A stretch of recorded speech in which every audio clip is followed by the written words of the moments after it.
What up, y'all? You already know it's your boy Mac Mizzle, the host of the most funny.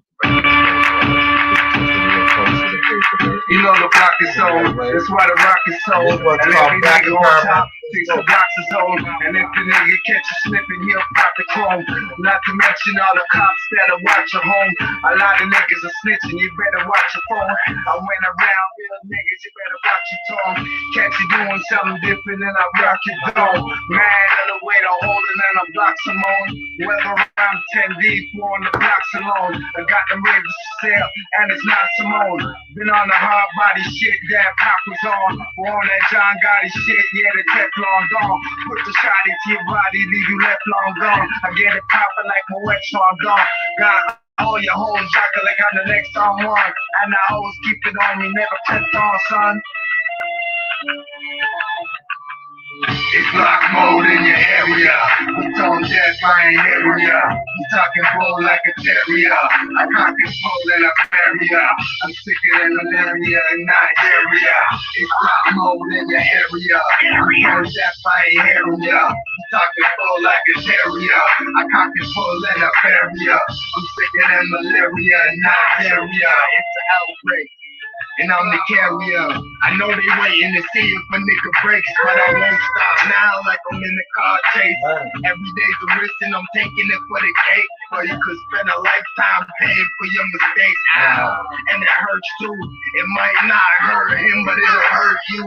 Like when it connects, don't bring the work through. Or someone you used to serve now serves you. Wow, you see how life goes. What goes around comes around, it's a cycle. So when I write flows, I gotta light Joe. Cause I'm trying to get you higher than a light pole. Yeah, so don't fuck around cause I'm trying to build something straight from the ground up. Money flow, them dollar signs gotta round up. Clown what? You a vegetable in the ground stuff. Next track, holla at your boy.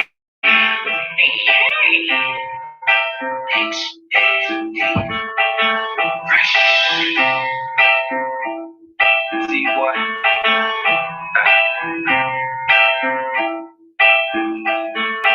Came in the game with a mission and a purpose. Kids doing time behind bars for the Benjamin. We ain't free, man. This hell on earth, coolin' with the street fam. Y'all niggas doing dirt. Coming to my end and hope the sky don't fall. I'm in gold mode, head on the radio. Block mode in effect. Block said the best. Once you quit, you already fail. Gotta keep on winning, so my mom measure like a scale for your record content. I'm about to blow like a drug in the 80s. Masterpiece imagination, man. No killer fan. Your man said she digging, man. OG record content. Now I breathe again. Not a tell, but I stand to a chick again. You ain't get worked out. Another thing I learned, that's kind of fun. We make hits all day till the night fall. And you stay in block room till the sky fall. Hold your breath and count to 10. Trying to get this cold cash before the night ends. We make hits all day till the night fall. And you stay in block room till the sky fall. Hold your breath and count to 10. Trying to get this cold cash before the night ends. We living in the days of conspiracy, lyrically, I don't think you hear me. Seriously, I ain't the only one that be scrapping with my demons. Shit don't just happen, shit happens for a reason. Every other day there's a steady action. Just so they could try to rearrange facts, but it doesn't add up when it comes to the stats. The ones who feel the most are caught up in track. What goes around comes around. Life is too short. Even worse when you always gotta go to court. You a compensated puppeteer. Tell you stop fucking like a buccaneer. Looking for your armor, they ain't got it there. It disappeared like a flip and a couple beers. Shit is real out here. Actions speak louder than words. Now let me see you make a statement, but I ain't holding my breath to the color of my face switch. We make hits all day till the night fall. And you stay in block room till the sky fall. Hold your breath and count to 10. Trying to get this cold cash before the night ends. We make hits all day till the night fall. And you stay in block room till the sky fall. Hold your breath and counting, trying to get this cold cash before the night ends. I've never thought of way to they killing kids like we done this. After this, rapping about killing another brother, make you sound dumb as shit. Even though I'm from the shit, I ain't up the shit. Just trying to stay above the shit. While some say they love the shit, and they hug the straight. Nigga, I ain't hungry shit. I'm backhand. I hope that she fucking chicks. Sometimes you gotta regulate just to demonstrate. But look how much paper we can generate if we elevate to a different state to what we never hate. Now we grab a shit, listen to the words while they penetrate. But how we gon' stop the shit when the whole world's about to hate? I'm talking about in that palace, the Vatican, the back, and yeah, we all see what's happening. It makes me want to vomit, but y'all know I'm on it. It's not the way I vomit, but I guess they can't comment until they get hit by a comment.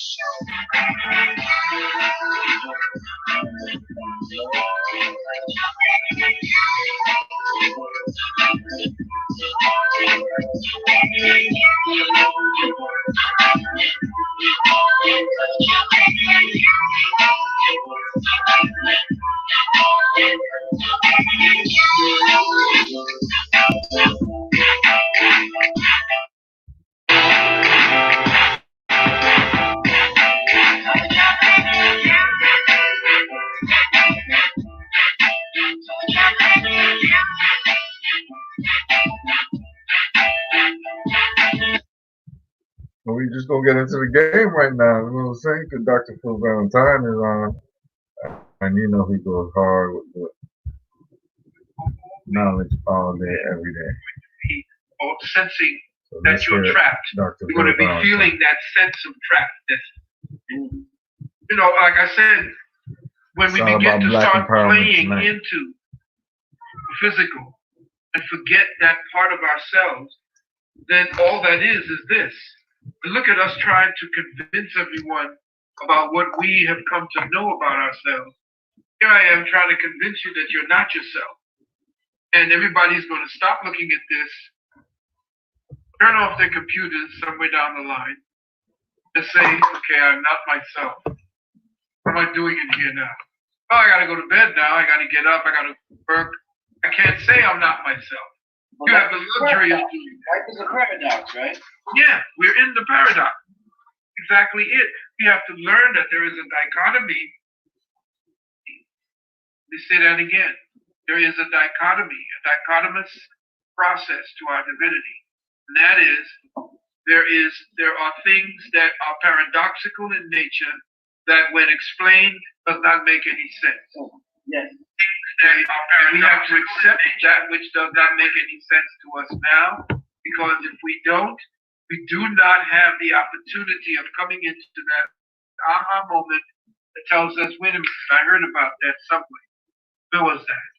And we don't dismiss, or that's the thing. I've told my family and I've told the school, the students, never dismiss what you hear a band that it says be crazy. Because the insane have a contact with a reality that you don't.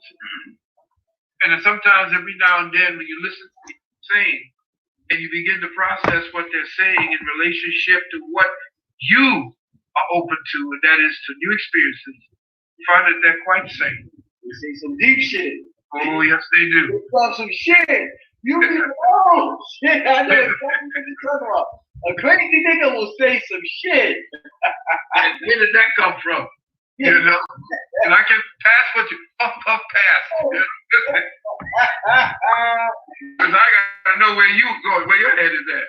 Hey, Dr. Bouncer, I want to play in the chat because like I said, I can't stress family. Dr. Valentine said it earlier. You have to enjoy yourself, or else it's not worth it. And I really enjoy this. I don't know if y'all can feel it, if Dr. Valentine, but I really enjoy these talks, man. It's like I can't believe I make a living doing this sometimes. Ain't that beautiful? It's beautiful. I love this, Dr. Valentine. So it's an honor. I gotta give thanks to the people watching, supporting, tuning in. I gotta give thanks to Dr. Valentine for just taking this time. This is a living legend. This is the God amongst gods right here. What I want to do right now, Doc. Yeah. I want to play a clip from Bobby Hemmett, and I want to ask you to kind of, we're trying to figure out who we are. We're trying to figure out where we come from. Right. And Bobby was talking about the pre-dynastic Egyptians. It's about 3 minutes long, and 3 minutes long, and I hope you can hear it. Yeah. The three dynastic Egyptians. We talking about religion and all that spirituality. We talking about our DNA, and our DNA is like, so old, and they say our DNA, they uncoded our DNA was stretched 26 billion miles long. Like our DNA, this is like we could go on for hours and hours and hours talking about the DNA. But let me click for you real quick. Give me a second, man. Okay, if you can't hear it, let me know, Doc. All right.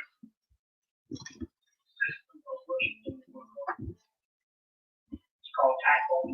That's why you know what? Give me 1 second. I'm going to put it on my speakers. Okay.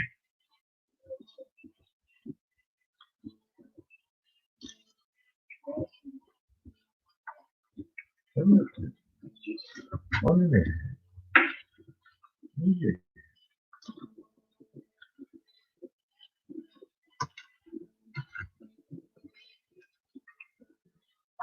Yeah. What y'all smoking on? Because I was smoking on that homegrown really strong. I've been in the streets since the woods. Young down on my way, trying to get my own. For some reason, it's acting weird right now. It's Mercury retrograde, my beloved brother. Let me know. You might still be able to hear it from my. Okay, no, that's not it. Okay. Well, we will still hear it. Let me know. If you can't hear it, you can just go like. If you can't hear it, Doc, you can just go like that. Okay. I don't want to waste everybody's time. The oldest shout out to Doc system of worship in the world. Okay. It's called Typhonianism. That's why you ain't heard about it. You got all these other people talking about the oldest system. You ain't heard about it. It's called Typhonianism, Obsidianism, and Draconianism. You heard the word? You figure they ain't no word, but the white boy tell you your ideas are a little draconian. Well, if it's a word that don't exist, why is he using it in his doggone dictionary? This is the cult of the dragon. The dragon is in the constellation of Draco. The form of the Great Mother. All the other goddesses of the Great Mother take it from this one Great Mother. But she has a son. It's the mother and the son, and that son is Sirius, the star system Sirius. Are known as Soot. That's interesting. The Typhonian stuff up until 1907. See, Gerald, man, when the British Museum translated a lot of this stuff, and you can get all this in his works. But after 1907, after he translated Book of the Beginning, 1881, and then Natural Genesis, 1888, and then finally in 1907, he does Ancient Egypt, Light of the World. All this Typhonian stuff disappears. They lock it down, and only people that have access to it is your secret societies.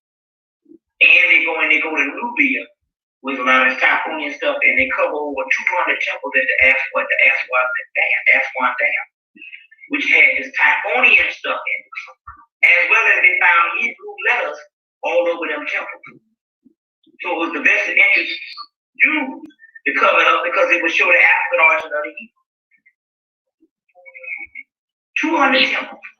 Now, so you know it had to be some real serious shit for him to cover up 200 temples. And they digging in Egypt this day, and they got 200 temples up under the Aswan Dam, up under the river. See what I'm saying? That was Typhonian stuff. Now, the Typhonian stuff of the Great Mother and the Child developed, matured, and declined even before the first monumental phase of Egypt, the big buildings of the dynastic in Egypt. The dynastic group came in, which is your Ra worshippers and Osiris, and they replaced it, the Typhonian, and they wiped it from the monuments. And Osiris takes on the attribute of Soot, and Set becomes his nemesis, or it becomes his enemy. But Set is the oldest god in the world, and Typhonian's attributes before it comes Osiris attributes. Before there was Osiris, used to belong to Set. All this is in Jeremiah's Ancient Egypt, Last World, as well as Albert Churchward's Evolution Origins of Christianity, Evolution Origins of Religion. So Set is the oldest primordial deity of all time, which is the star Sirius also. But Osiris becomes the star Sirius too, as well as all the other Egyptian deities. So one priesthood overtakes the other priesthood. So that priesthood, Apep, is the great dragon also. Apep was replaced by Ra. Dr. Valentine. Yeah.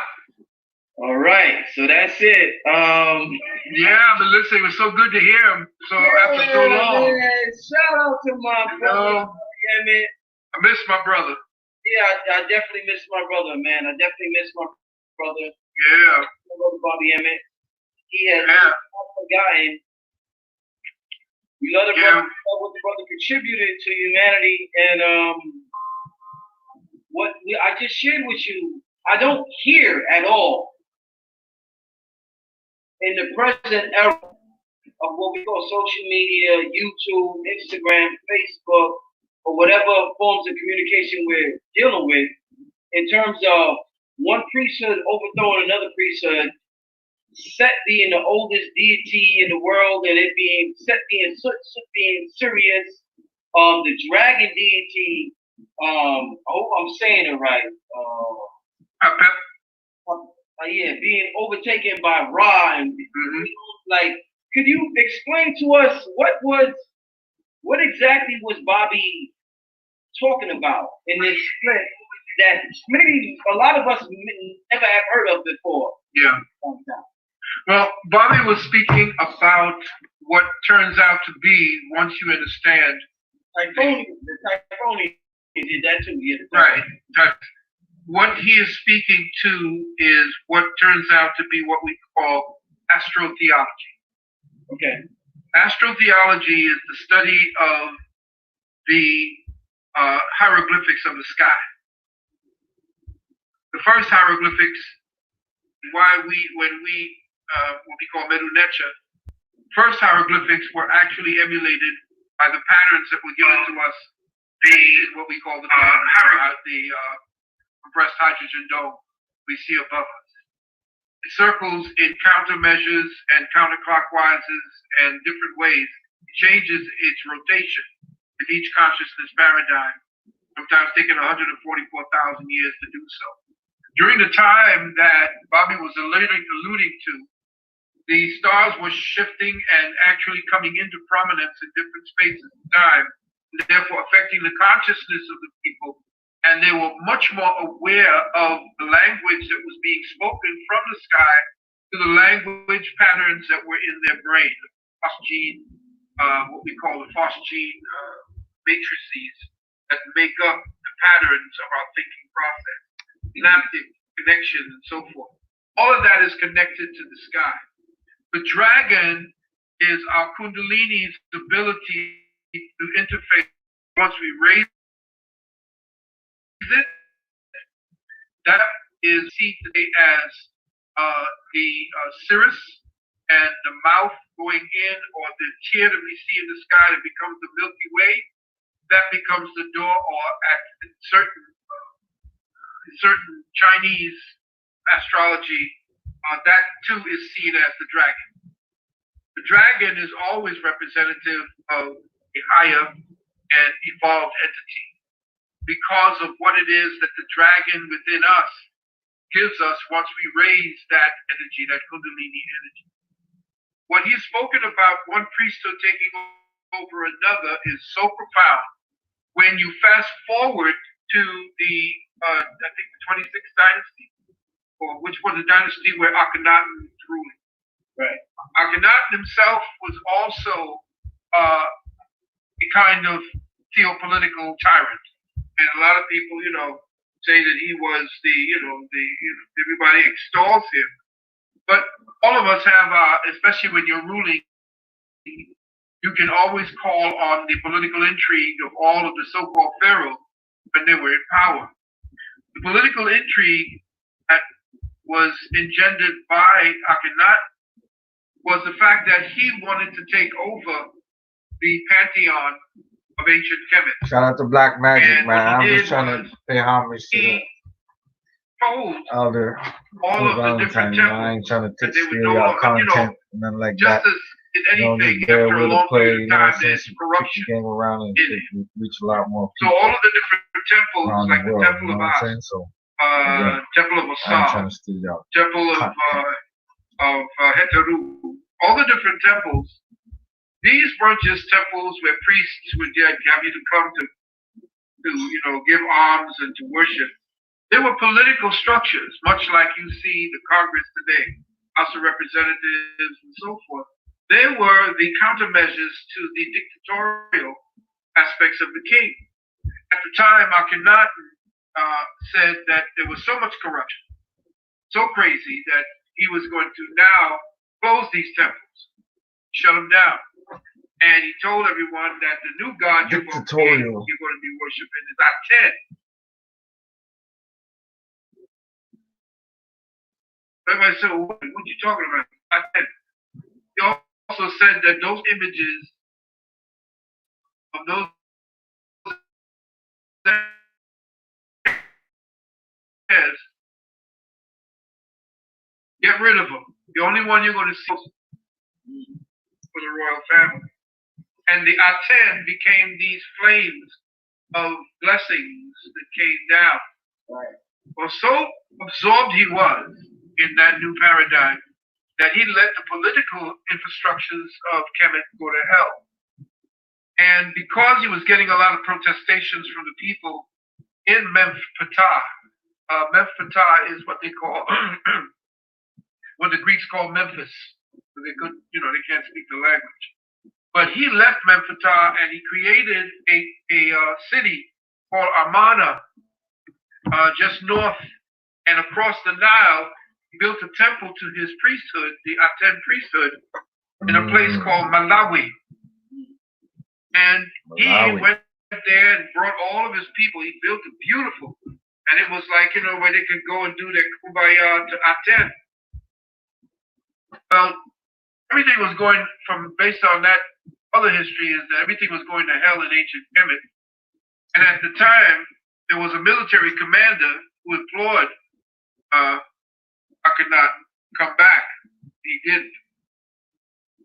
So because Kemet was an empire, you know that once they see that there's no leadership, first thing that those that you've been keeping under your thumb are going to be attacking the borders of your possession. So what Horemheb did was he took the army and sent his second in command by the name of Ramasu or Ramesses down to destroy Amarna. When he did that during the time when the Sinai was flooded. It was like a marsh that flooded during a certain time of the year.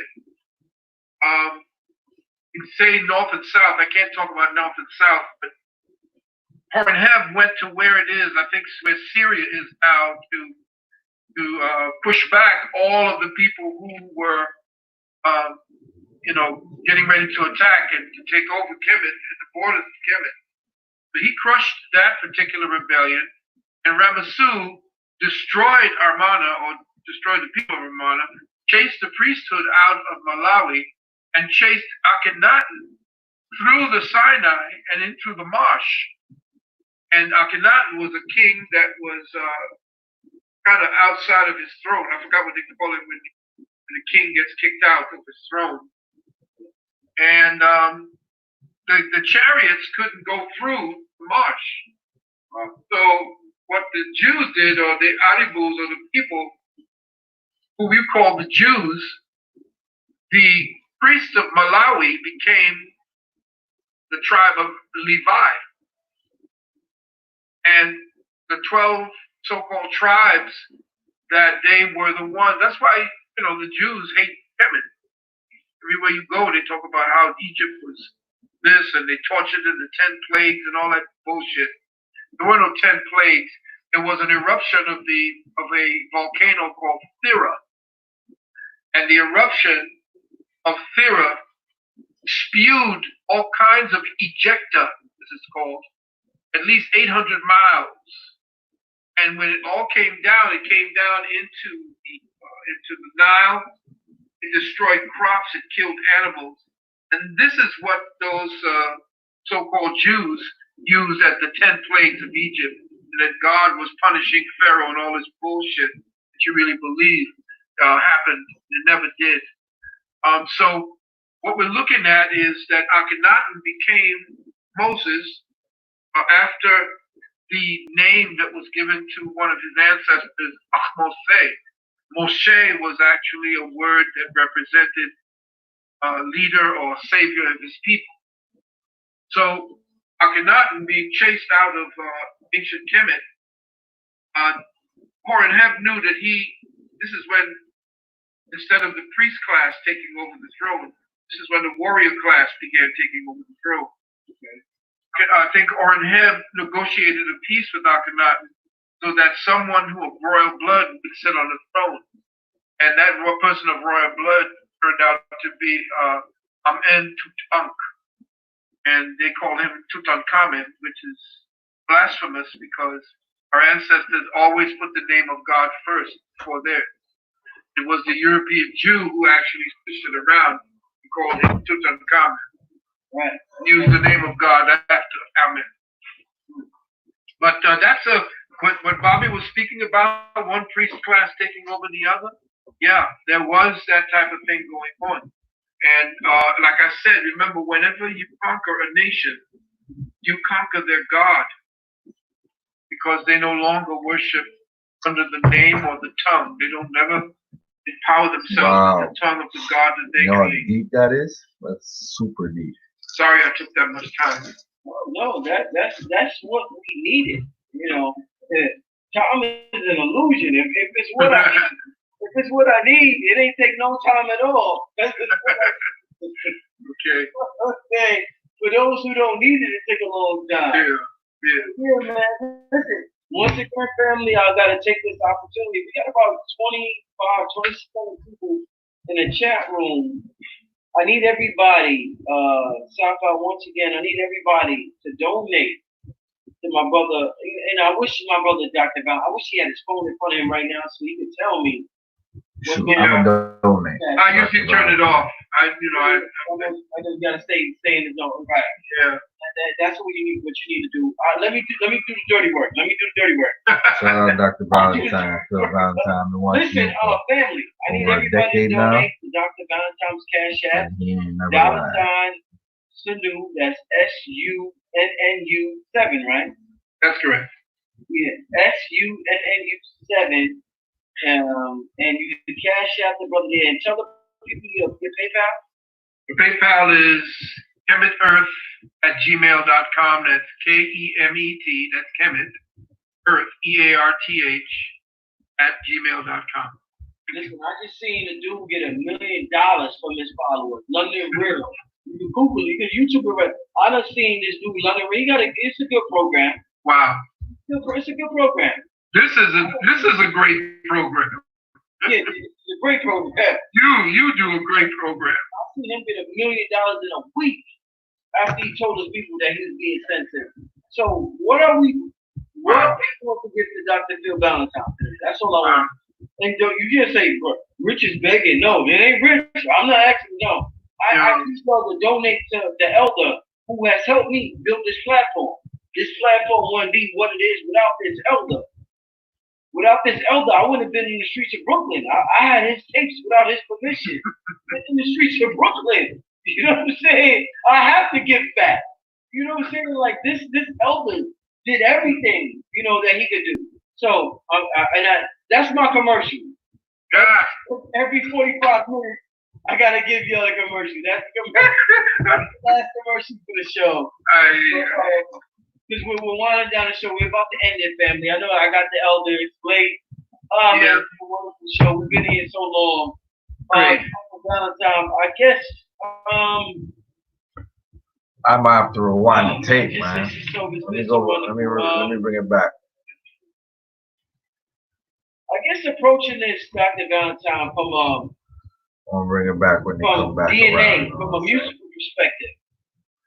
you're such a music man. Yeah. You dance. You used to be I think you used to play instruments and be in a band. Your son does music. Yeah, if anybody knows you, you're heavily into music. Yeah. You talked in the first Metaphysics of DNA about the human vehicle being comprised of 12 awareness meridians of light. Yes. There are also 12 notes in the octave. The diatonic scales, yes. Yeah. So there's a relation between music and who we are in terms of our meridians or us being light beings. Yeah. They say music is like light music. One you can hear, one you can see, one you can Yeah. But yeah. Tell me about that, Dr. Valentine. Well, one is yang, and one is yin. The yang is sound. That's the feminine part. The yin is light. I mean, the yang is light, and the feminine is yin, which is the sound pattern. And the interesting part about it is that there are 12 nodal points, 12 aspects or intoned frequencies or nodal points that set themselves up as the 12 cell salts that we have within us. And there are 12 inorganic tissue salts that act as the foundational premise upon which our infrastructures are built. So these 12 operate in conjunction with the 12, what we call obvious signs of the zodiac, the 13th being what we call Aphiacius, which is the alchemist, and they took the 13th one out, which is usually after, I think it's around about Sagittarius, having to do with Ophiacius. And these 12 nodal tissue salts and these 12 nodal points of sound and light are actually what keeps us connected to what is known as music of the spheres. Everything is patterned. And when we're looking up into the sky at the night, what we see as planets, you have to remember the word planet is a Greek word coming from the word, I think, plataneia, which means wanderer. Planets are wanderers. They don't have an orbit. They are wanderers. And what happens is that we are actually in water. And when you take a periscope, a very powerful telescope, and you were to say focus in on Venus, you would see that Venus is actually kind of pulsing and just moving in like a little circle like this. It's wandering. It has its own place, and because everything is turning, what they call it the dome, you can see the dome turning. Put the camera up there. Go up there. I challenge everybody to look at the dome and say sky rotating at night. You'll see the stars looking like they're going around in a circle. As you are looking into that particular star sign, you are actually bathing in energy patterns that are being given off that attune us to that. And so these wanderers that we're looking at are essentially giving off certain signatures, certain light fixtures. That's what I call these stars, fixtures, light fixtures. Just like you have a light fixture that you can always go to and say, okay, I can switch that on. We can always take a telescope and look up and see these fixtures. Well, that's essentially what it is. We are in that structure, in that paradigm. And I'm very happy to say that now that I can get into what really is happening with the sky as opposed to the earth and what's in between, there's a whole other language. When you know what's really going on, what's really happening in this plane of existence, your whole perspective changes. For instance, when I came back upon the so-called flat earth, or flatted earth, I went through a lot of changes on that because I was following the globe earth. And I had forgotten that a good friend of mine by the name of Gene, who ran the Wiser's bookstore, all of you people who know Wiser's, who is on Fifth Avenue, in Manhattan, where all of the occult stores, I mean, has some serious books. He had introduced me to that, and I said, this is ridiculous. And I mean, you know what? Am I going to be in this, and they're going to give me all this crazy schlock of nonsense, and they're going to tell me now the earth is flat. And I'm saying, you know what? I'm going to put that aside. I still have the book that he gave me. It is spiral bound. And when I first found out that, wait a minute, it doesn't make any sense, because a young girl by the name of Desiree told me that. She said, go and look it up. Go look it up. And I'm saying, you know what? Out of the mouth of babes and godlings, oft time fall jail. And she put me right back on track with it. And when I saw what it is that the dome is doing, when I saw the fact that I was up in a plane of 36,000 feet and I could still see a horizon, ignorance is a bitch. Happens is, once you are outside of that illusion, of that frame of mind they want you to think in, I know I'm drifting.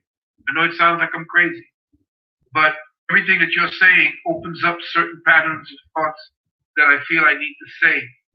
What you do is so excellently is to form a question, tell me where my mind needs to go, and all it comes is based upon what you've given me. So yeah, whatever it is that you asked me earlier, I don't remember. Everything I'm answering you is right on point. Real talk. That's so beautiful, man. Like handling information. Yeah. Listen, Doctor, once again, family, well, I got all you in here, all y'all in here, over almost 3,000 people. Wow. We'll be back next Tuesday. 3,000 people? I mean, you've heard all of them. You heard Dr. Fauci and and this one and that one. Listen, Dr. Valentine is going to be here next Tuesday on the show to give an update that you have never heard before about what's going on today with the coronavirus. So you want to be back next Tuesday. And you hear me the same time, 9 o'clock. But I want to thank you all. This was a metaphysical show. Brother, we're supposed to know about DNA, and I feel as though this is important. People loved it, Dr. Lee. You should have heard. I'm hoping they did. I hope I was cognizant enough, because sometimes my brain drips. It was amazing. They absolutely loved it. I know, Dr. Valentine, text me, let me know.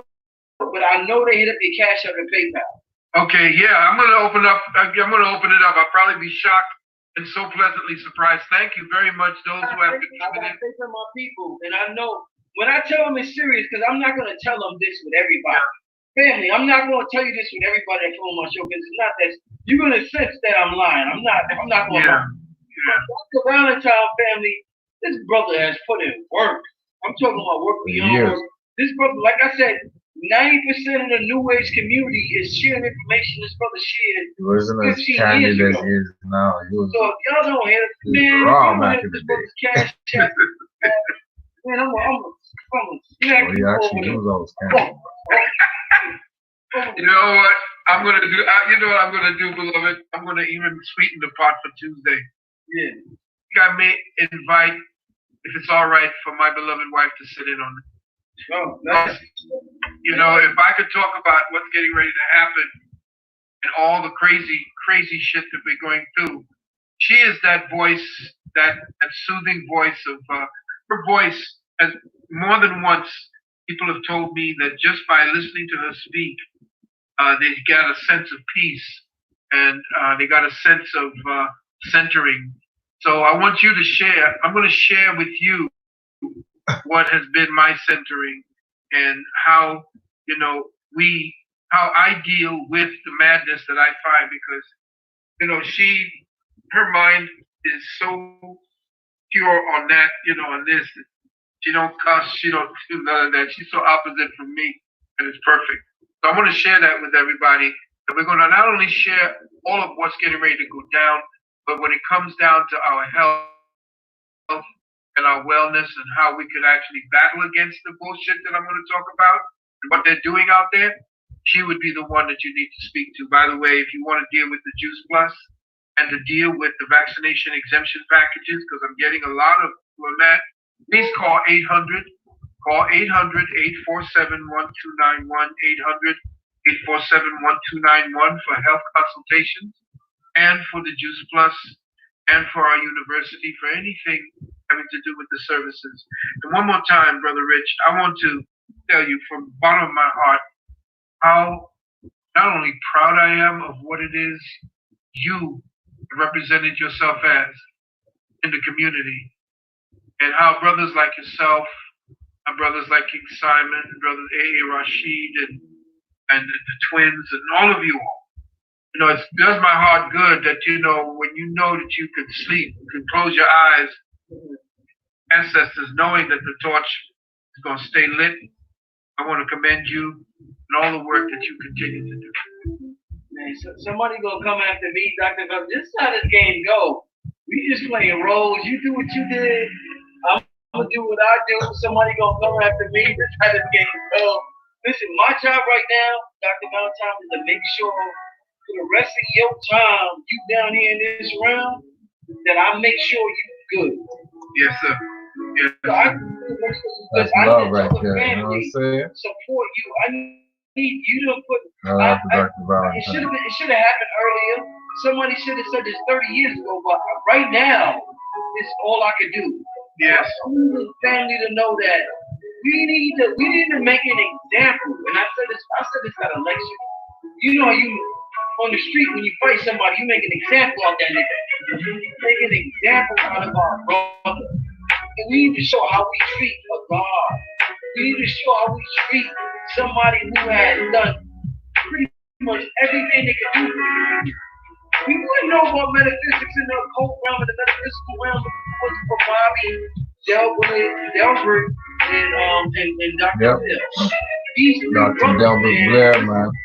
R.I.P. You got a brother here that's still doing it. Show support, man. Don't just talk about it. Don't be proud. Support the brother. Go on Instagram and put on your receipt. If you want to talk shit and you want to show off by doing that. You know how people show off. Show off by showing a receipt. Say, Bill Valentine, $100. What y'all niggas doing? What? You know what I'm saying? Show. What y'all niggas doing? I fuck y'all niggas like show off like that. But my last commercial. Listen, family, I got to do this because if I don't, it won't happen. We have to let the people know the importance of doing this. Because we don't think independent media needs this, but we need the support because YouTube, Facebook, Instagram ain't gonna do it. So, Dr. Valentine, once again, I want to thank you for coming on the show. Magnificent show. The people enjoy the questions, they enjoy the answers. They thank you for coming in. They hit up your cash app and everything. I'm gonna check. I'll call you and let you know. Valentine will be back next Tuesday with a current event, the juicy stuff. I know y'all want the juicy stuff. Oh, you gonna get it. Oh, y'all gonna get it. And y'all may not like what you hear. Talk about black, but you're glad to hear it. You're gonna have the coronavirus update next Tuesday, 9 o'clock, 9 p.m. With that being said, this is Brother Rich. Dr. Phil Valentine, I'm out, people. Peace. Peace. Governing ourselves. Are we talking reparations? What are we talking about?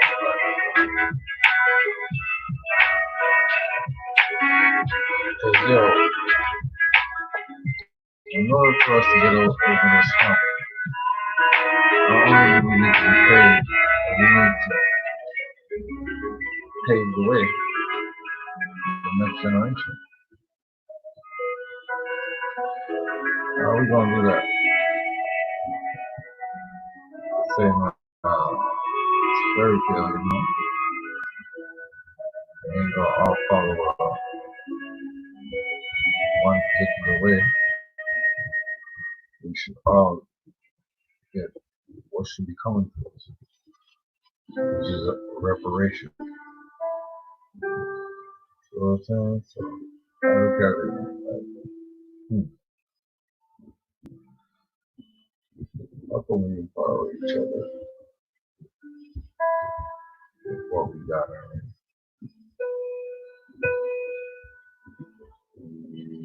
There's a lot of ways to look at it. Doing everything that's to eradicate the system of white supremacy by doing shit that makes sense. It's logical. So when we talk about logical, maybe it's logical to open our own businesses and employ our own people. It's gonna be logical to own our own homes. It's gonna be logical to not destroy each other. Same old open doors that we fall for all the time. In my books, I think that's the best way to go, you know. But I like to have a good laugh when I experience it. So I'm gonna let Dick Gregory go.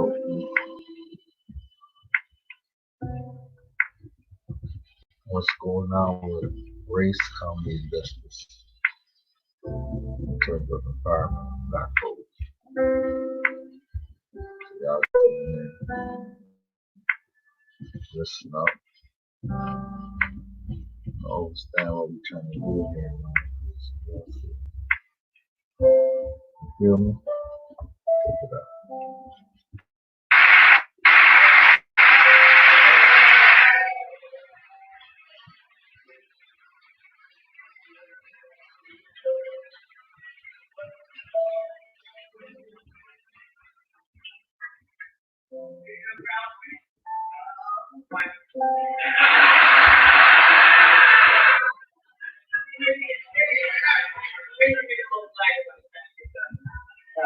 That's your job. Welcome back to Squad. Thank you all. What a pleasure. And first, thank you all. This type of weather, we all got nerve enough to be inside. Well, they came for you.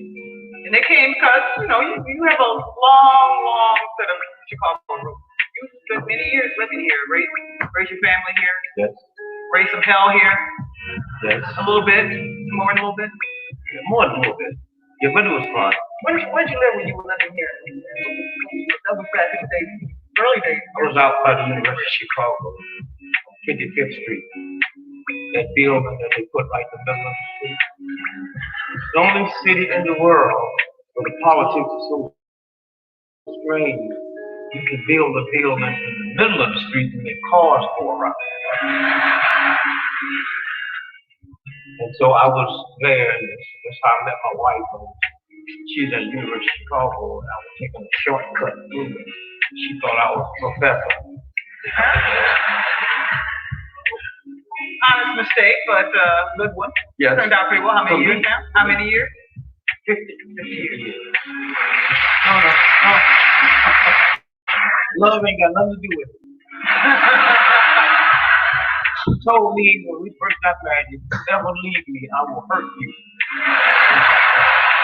And hurt will keep a brother home for a long time.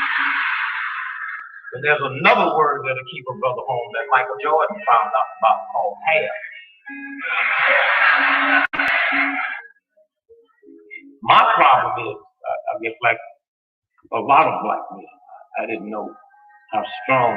I've always said the strongest two forces in the history of America have always been the black woman and the black church. But I didn't realize how smart she was until that.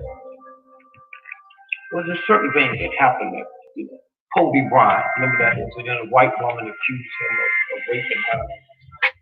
And he went home and bought his wife a $4 million diamond ring. Now, if a white woman tonight accused me of raping her, and I go buy Lil a $4 million diamond ring, she'd get 2 more white women.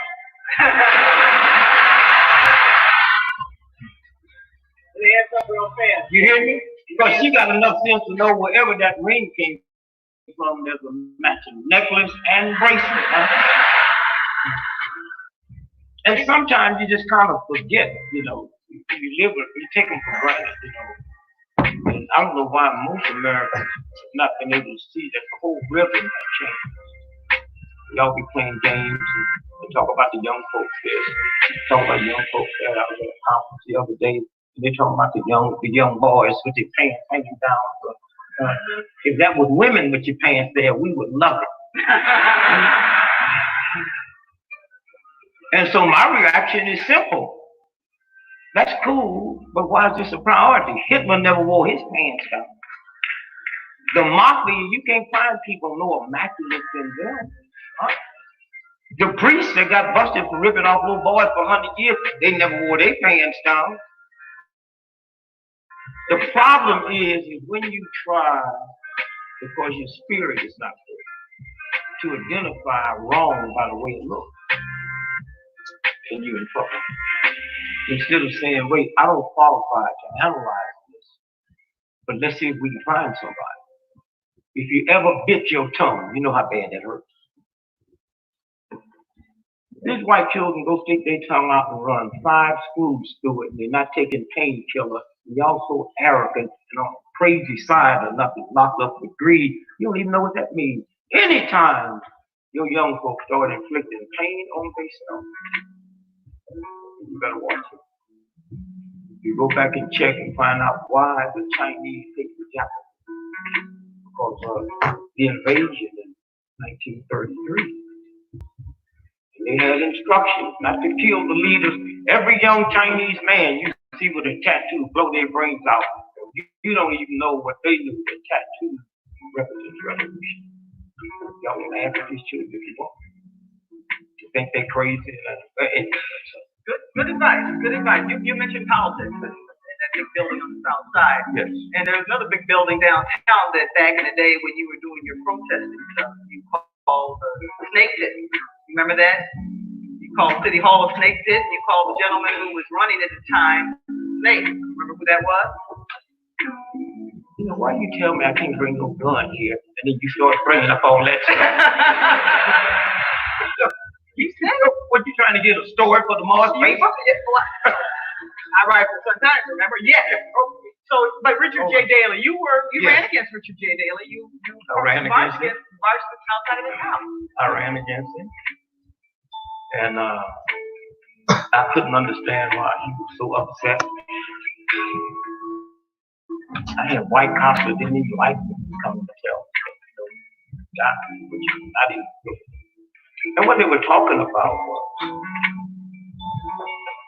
this man was probably, you have to go back to the early days of the Roman Empire to find somebody. It was more powerful. His embarrassment was that I was running as a right-hand candidate. And what they was worried about was high partisanship, educated group, money group, and they know how to write it. And that's what his embarrassment was. How did you do in that race? I did well. If I'd have won, I'd have asked for a recount. Something got to be wrong with this picture. Something, yeah, somewhere. It's just like when they found Richard Nixon's hate list, and the AP called me, Mr. Gregory, we got a hate list of Dick Nixon, and you number 3. Can we get a comment from you? I said, tell him I accept before he changes his mind.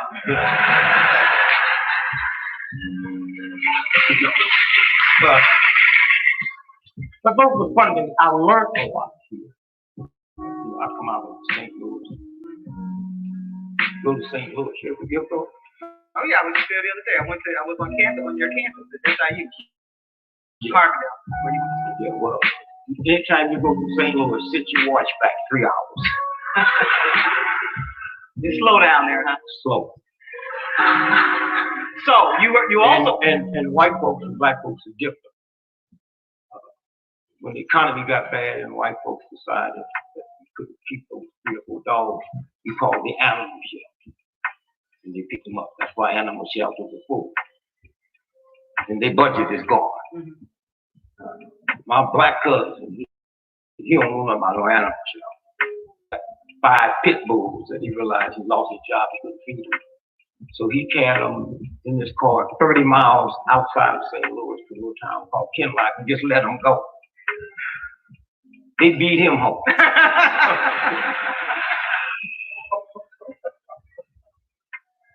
So you also ran for president.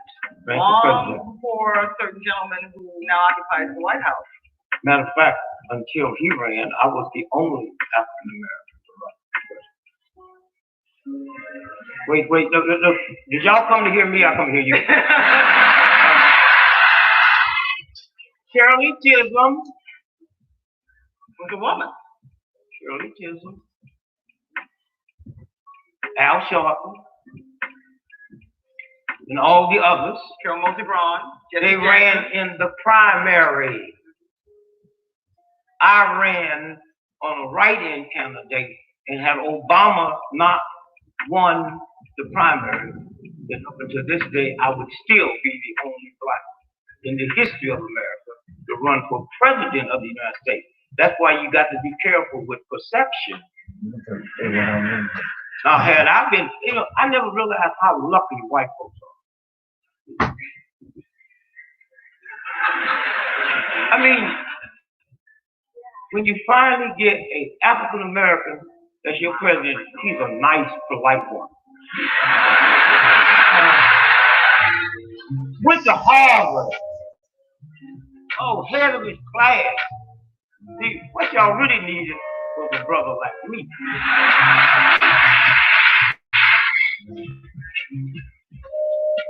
And you'd have had a lot to write about. Oh, yeah. So my first act, after I was sworn in, would go to the White House and dig up that rose garden and plant me a watermelon patch. Well, Michelle's got that garden. Maybe you can talk to her about that now. No, they're not into that, huh? And there'd been no white folks in my camp. Y'all didn't laugh on that one, did you?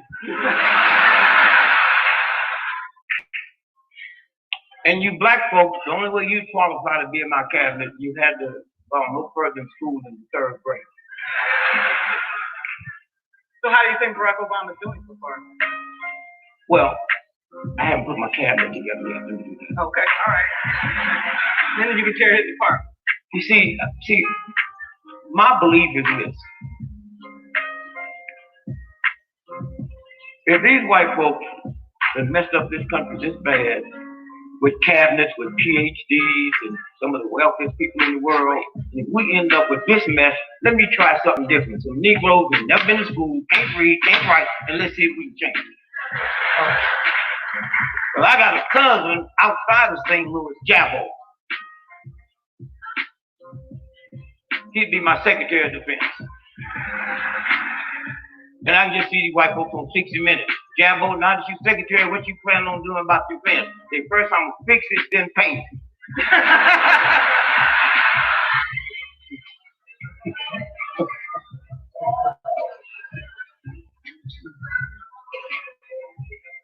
Now, what you ask? I asked, how's Obama doing? And I wanted, this is what we really want. I want to really talk to you about tonight is race. Yeah, but first you have your answer. Then I asked you about Obama. He's the first.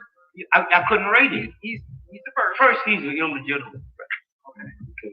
Talk about that. Well, Bush scared white folks so bad, they forgot they were supposed to vote for a Negro.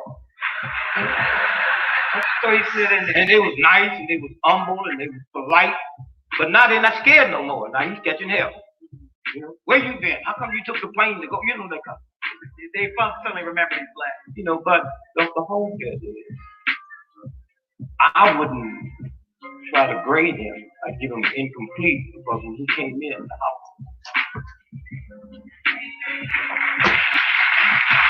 house. And there's certain things that he has to do. Okay, if you like the banks or not. Jesse James didn't like that. But the perception of banks around the world, if you didn't walk in and say that, now we put him in jail later. But yet, what's your name, brother?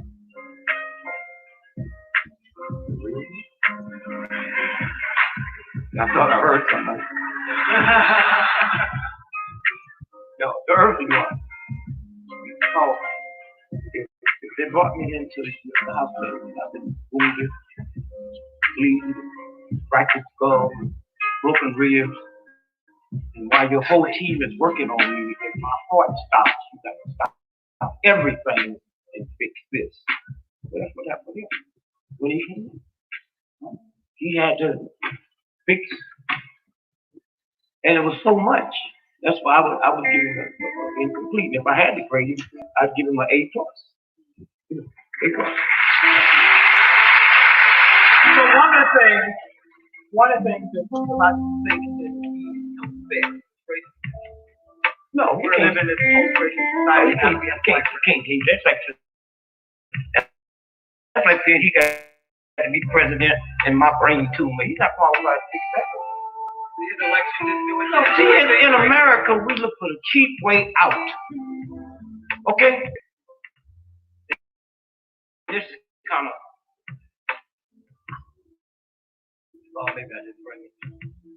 But I have the research out of UCLA, right?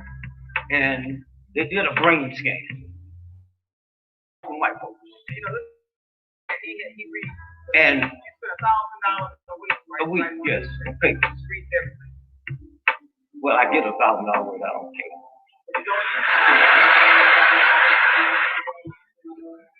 You know, you're on the internet to get it free. No, I just know I don't do none of that computer stuff. I've had in my life after Queen Elizabeth. When she learned how to type, I'm gonna learn how to type.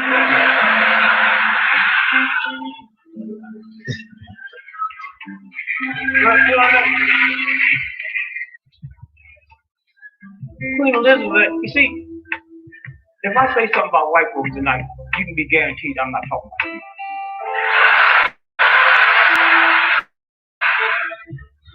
See what I mean by that? White is not a color, it's an attitude. And if you don't have trillions of dollars in the bank that you can't have the attitude. I'm talking about Queen Elizabeth type white folks.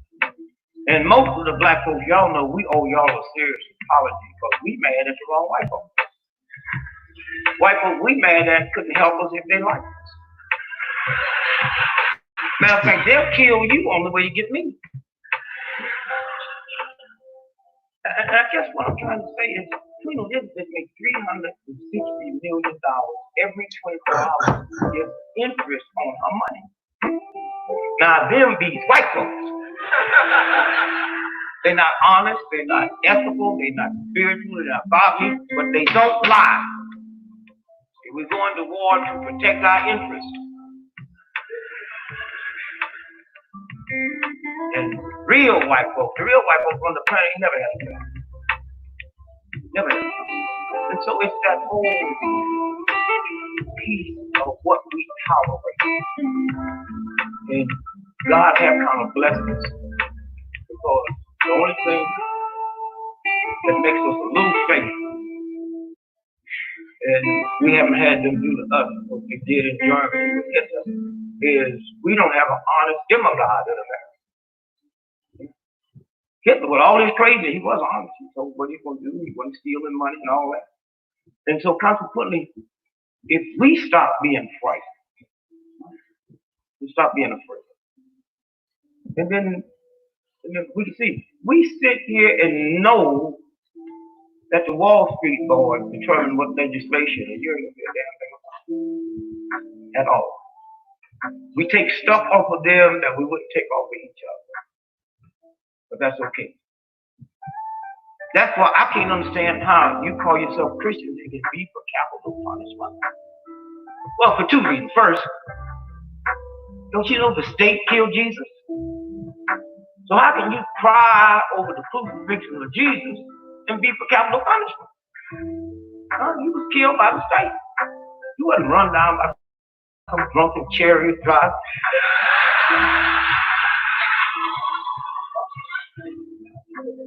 And if Jesus Christ came back, that's why I stopped going to my Baptist church on Easter. I'm so tired of you black folks every were you there when they crucified the Lord. You know, that's a cheap song to sing 2,000 years later. You wasn't there then, and most of you wouldn't show up now. And if Jesus Christ came back to America today and bugged the wrong people, they give him an electric chair. And all us Christians be walking around with big chairs around our necks, right?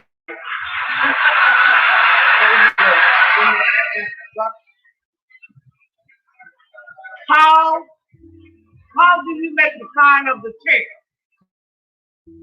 How do you make the sign of the chair?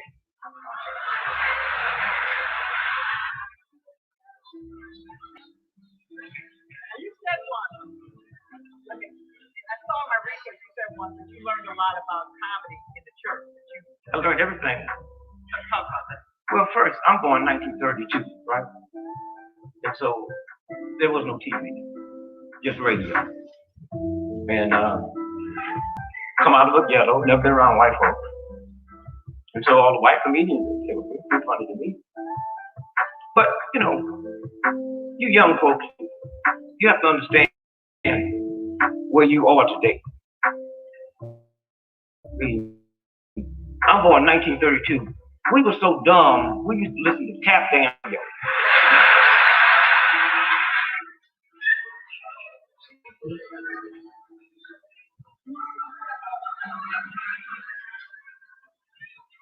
I mean, can you believe, especially you old black folks. Hey, old black folks now, I don't know what's wrong with these young ones. When we was their age, we didn't have to lock no doors. We didn't have nothing. I'm so poor and hungry and ragged my other child. The best day we had in our house was Halloween. That's the day you could wear your natural clothes. And everybody thought you was dressed for the occasion. Woo, look at Richard, got on shoes, look just like me. So, church. We're talking about church. Well, we didn't have nightclubs. The ones we had was blues and jazz. So there was no comedy. So when I hit it big, and someone said, "Where did you learn comedy?" I realized mine's a comedy humor. And I learned from the black church, black preacher. I can just speak for black preachers, white probably the same. Have a new sermon every week, 52 sermons, and don't have Hollywood rights. They never give the same sermon over. They all funny. They don't leave the house to go to church to tell you jokes. It's just something when you into that moment. Like the funniest laugh you ever had in your life didn't come from a professional comedian, come from friends and relatives. You'd be laying all over on the floor, they tell the same joke every Thanksgiving, the same way. The difference between being funny and being a comedian is time. Well, why do you need time? If you talking from your spirit, from your heart. And so that's what I realized. That Hugh Hefner, before Hefner brought me in, He brought you to Playboy, a Negro comic could work like that. You could sing, you could dance, but you couldn't stand back. You were the first black one. First. Now, before that, when I look at the Bill Cosby, the Richard Pryor, all these brilliant black comics, I think about in the last 100 years, when we went for a minute, how many of those people went? How many of them were famous? And so consequently, before that, we were hustlers. Not negative. When the supermarket won't let me sell my oranges in the supermarket because I'm Negro, I stood a stand up outside and said, "Oh, hustle." And then Hefner came through and said, bring your oranges in. Here. And if you go back and check the records in those days, they always put Negro in front of my name, which is me. Negro comedian. Then when Bill Cosby came through, because as long as you couldn't work a white nightclub, he was reduced down to hustling. Funny, brilliant. And then when that door opened and we were able to work white clubs, then that changed from hustling to an art form. Art form.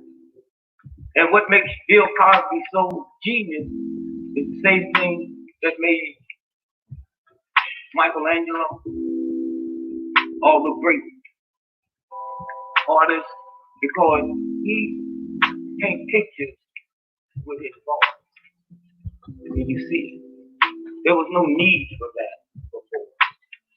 And so consequently, the door is open now. White women, black women, Asian women, that one knockout created what you see now. What do you think of some of the comics that come along now? I love them. Chris Rock. I love them. One of my grandchildren told me, if you go to the movie, granddad, and the music too loud, you're just too old to be in there.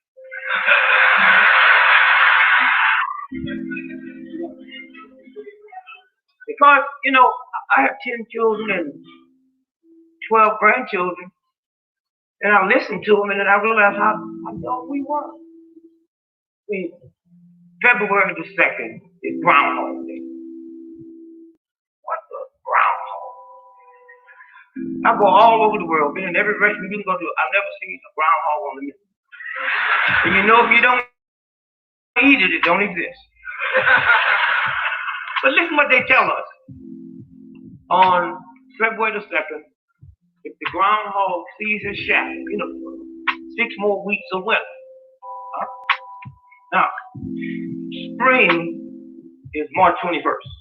When you get home, get your calendar and count from February 2nd to March 21st. That is 6 weeks. Groundhog ain't got a damn thing to do with it.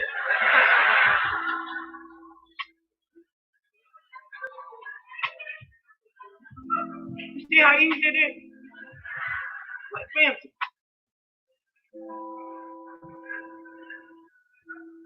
Have you white folks ever asked what is black on black crime? You ask a black person, what's black on black? Well, we tired of black folks killing black folks. And that don't bother you white folks? We tired of black folks killing white folks. Now, they didn't say they're tired of black folks killing.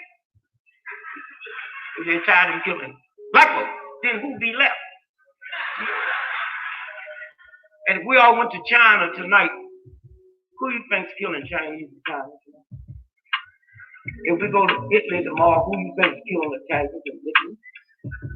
And if 98% of all white folks that was murdered in America last year was murdered by white folks, if y'all ain't talking about white on white crime, how y'all kick us to talk about black on black crime? You kill where you live. And if you black folks tired of black folks killing black, join the Urban League, NAACP, give Jesse Jackson, get out here and join us and integrate this country. And I guarantee you, I'm living over there. Where's our white Martin Luther King and our white Malcolm X? I want to talk that shit. I'm not going to get in my car and drive back to the ghetto. Yeah, exactly. So, straight up. But all you have to do is just listen, huh? They got all kinds of stuff on TV, but as long as it's these big corporate America putting it on, turn on TV and they're talking about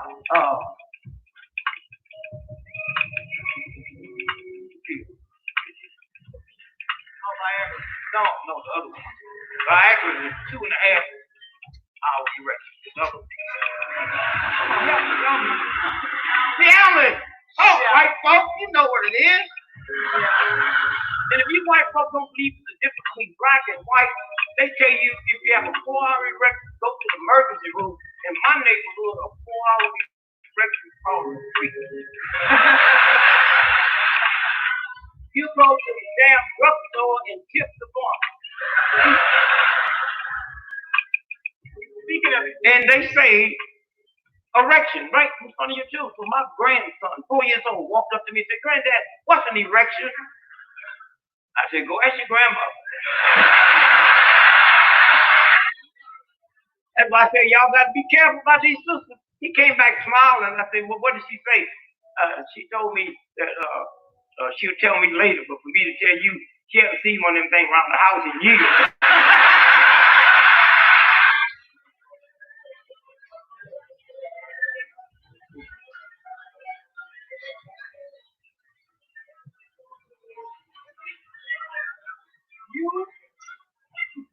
You were once 350 pounds. 350, 350 pounds, as I understand. You smoked 4 packs of cigarettes a day. every day. You drank a fifth of scotch every day. You were having a good time. Only reason I didn't do drugs was no rule.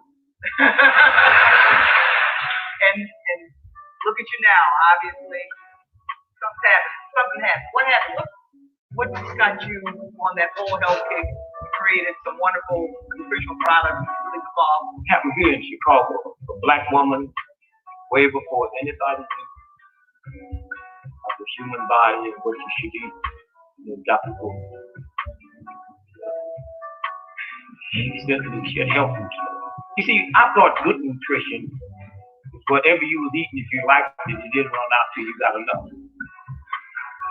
And I thought bad nutrition, if you ran out before you got enough, that was bad nutrition. And it was funny, I drink a fifth of scotch every day, smoke 4 packs of cigarettes every day. And nobody ever called me a nut. And I went into health, they said I was a health nut.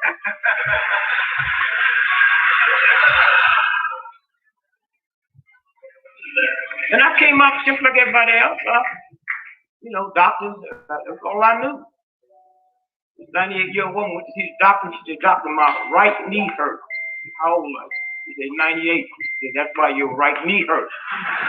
He said, "Doc, my left knee is 98 and it don't hurt." And it was that, and then trying things and seeing it and then feeling good. I mean, I didn't come out no health fast.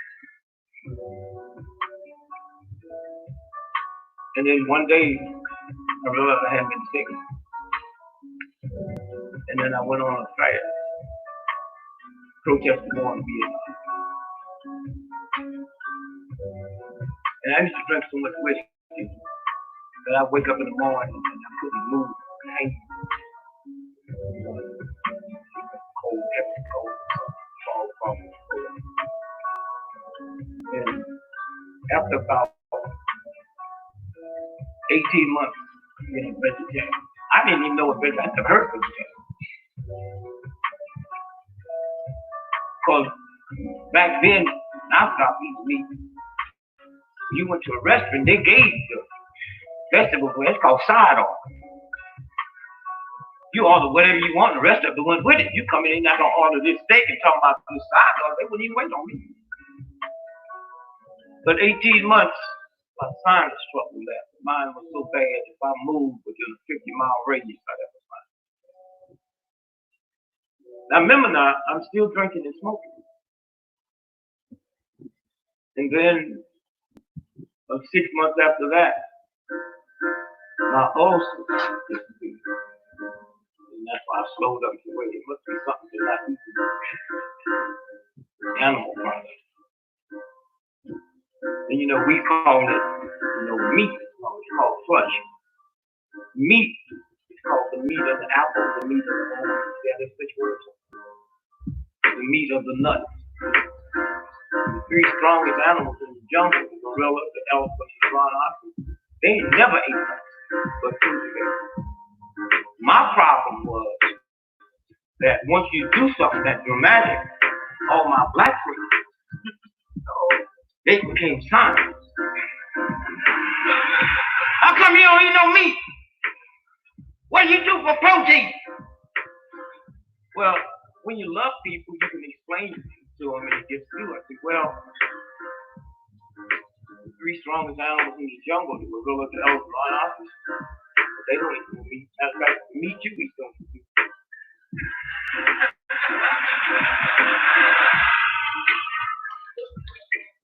See how simple it is? As a matter of fact, protein, there's a lot of protein in a steak. But cows don't eat steak. See how you have to do it? And then little by little. And then when I lost the weight, I'll be honest, I don't think I could have lost the weight had I not been fasting. And then I extended it. So I went 40 days on water, 40 days on food, 40 days on water. And I got And I had stopped smoking and stopped. I didn't mean to. See, I advocate that people belong to AA to take a drink on the way because that other stuff ain't worked. The drink is 13 steps. And so what I did is, had I stopped smoking and drinking at the same time, that probably would have been it. Because I would have thought it was drinking changed. But I was smoking and drinking, and the only thing I changed was alcohol. Anything dies or decomposes, decomposition is music, but you can retard decomposition by refrigeration. It is your stomach a refrigerator or a heater. So it speeds it up. Real talk. Woo! You give up the game. That's a problem. People to ripping you off. Do not tell you. And it's hard for you to listen to somebody else and all the stuff you eat and bad that your mother gave it to you, the church gave it to you, your state gave it to you. So why would you believe somebody else?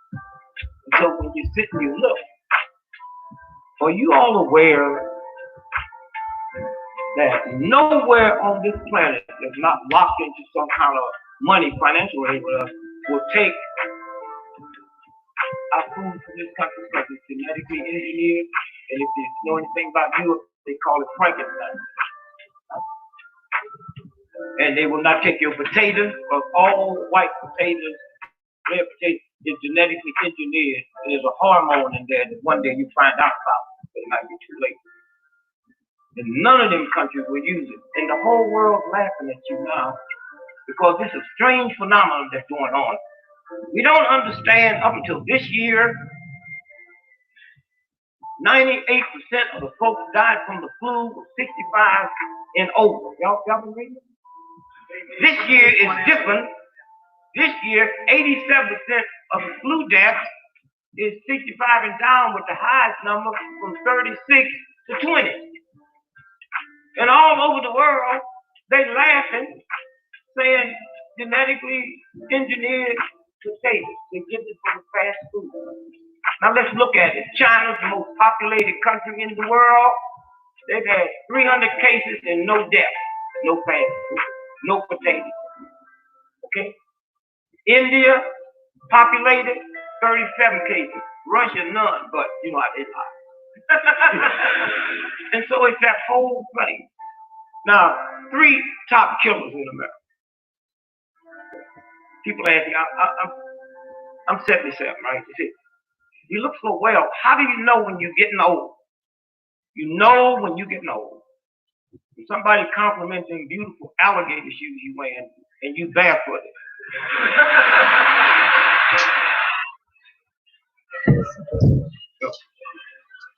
You also know when you're getting old when you go in a restaurant and order a 3-minute egg and they make you pay in advance. The number 1 cause of death in America is sleep deprivation. Number 2, dehydration. And number 3, lack of physical fitness. All of them are free, all of them is a gift from the universe, but we don't have time. And you have to pay a price.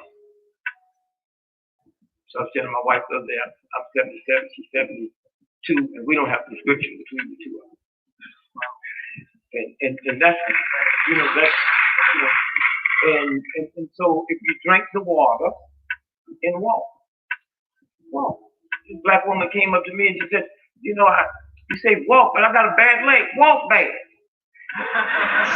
Walk the same way you walk when you go buy them lottery tickets.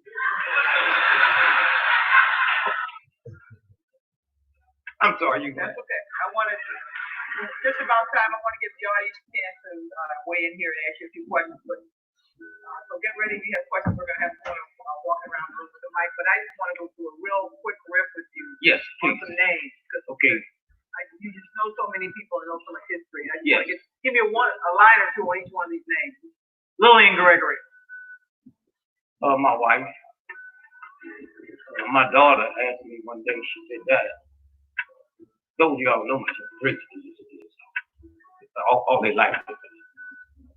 I come out ghetto. your education. Be scared when I come die. So she said that she was 7 years old. And we're doing this essay, and I had a charge to do it on space astronauts to do it on fact.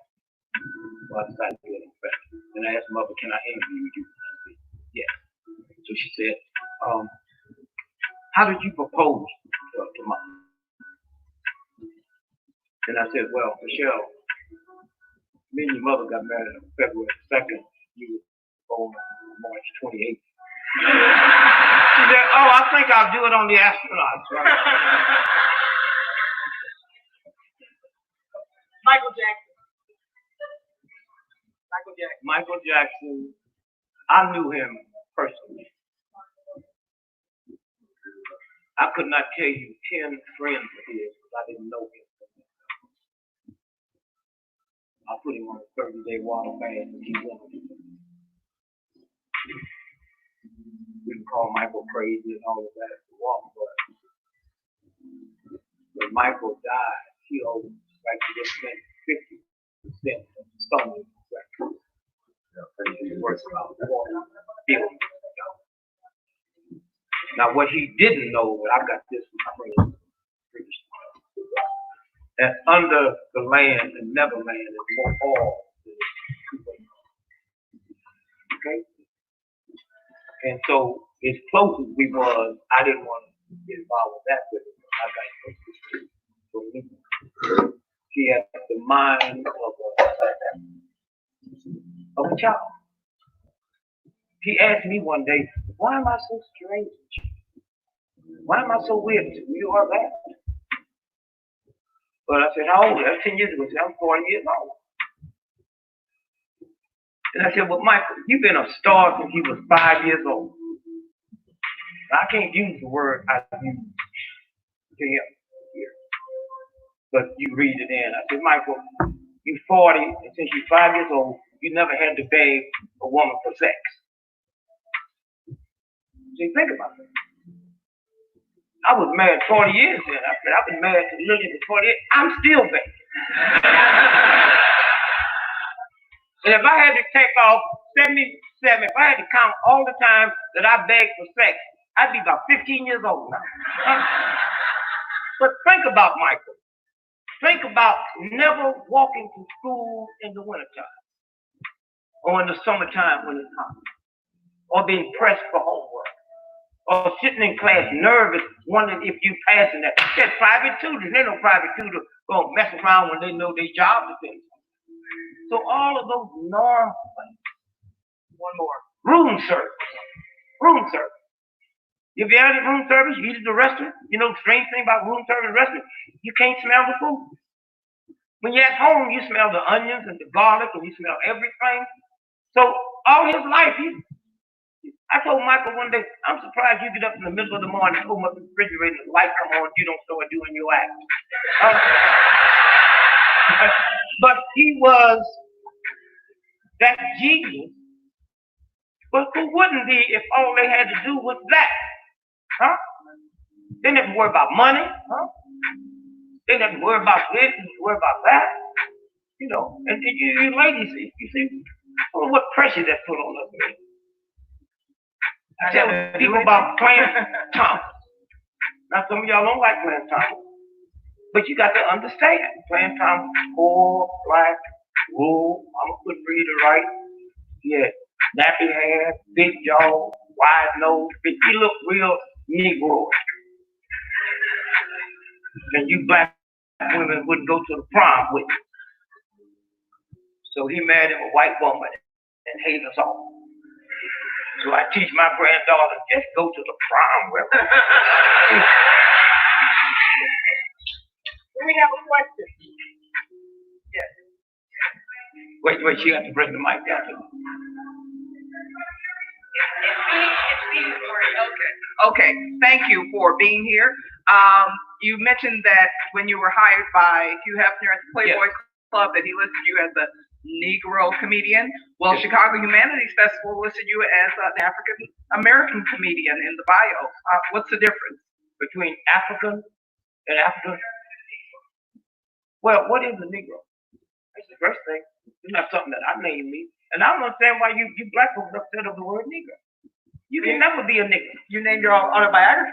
Nigga, yeah. And if I had a child and he'd be guaranteed right now at 77, God would bless me and give me a boy child that would grow up to be the greatest athlete in the history of the planet. Greatest runner, greatest distance runner, greatest hurdler, greatest football, basketball.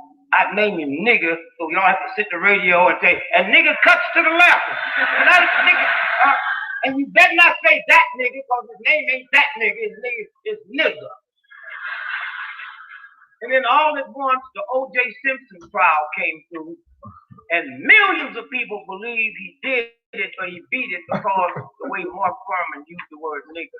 So someone other than us decided it's going to be switched to the N-word, and black folk went along with it.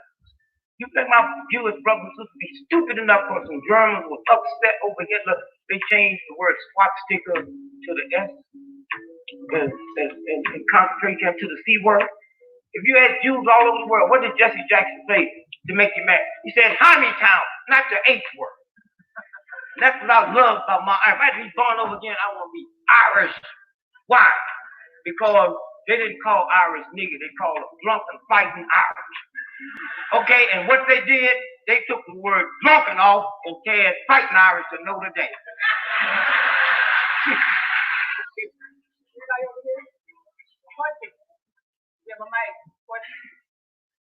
Did you finish up? Okay. Thank you.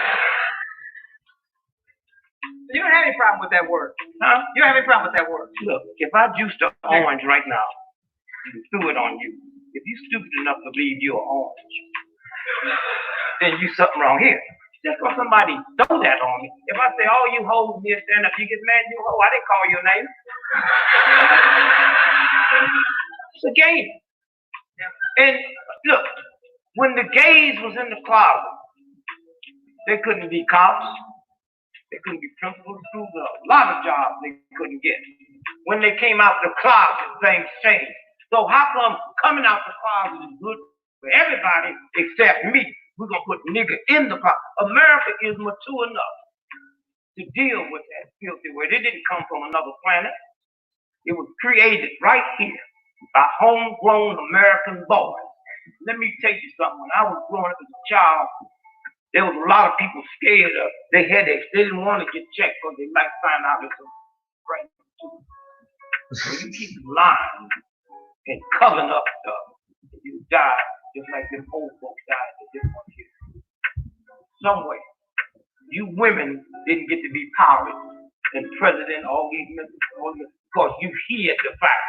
You let them know we don't like what's going on. When I think about, if I was a white woman, I would just tear up the 15th Amendment. 15th Amendment gave black ex-slave men the right to vote. And you didn't get it in 1920. And you came up on the vote with them. So when you stop and think about it, no, you can never be a nigga just because somebody, all right, let me put it this way. You're a billionaire. Now go to Neiman Marcus. Just because I call you a billionaire don't make you one. And the problem that bothers me, that anything negative you call, you take that, but if I call you a billionaire, oh, you must be crazy. And so somewhere, that's why I have a problem when you hide humans. We are where we are now in America. We're a better nation now than we was before the King and the Civil Rights Movement, because we were high. And now we got to get to the point. The paper I was looking for was this thing. Maybe I'm going to touch it up on it. UCLA archives across is a huge piece where they put a brain scan on 100 white folks. And it showed up on a huge screen, brain. And it had all the segments: happiness, sadness, fear, fright. And after 100 white folks, they showed them pictures of their families already. Pictures of families, pictures where they grew up, pictures of folks they knew when they were children.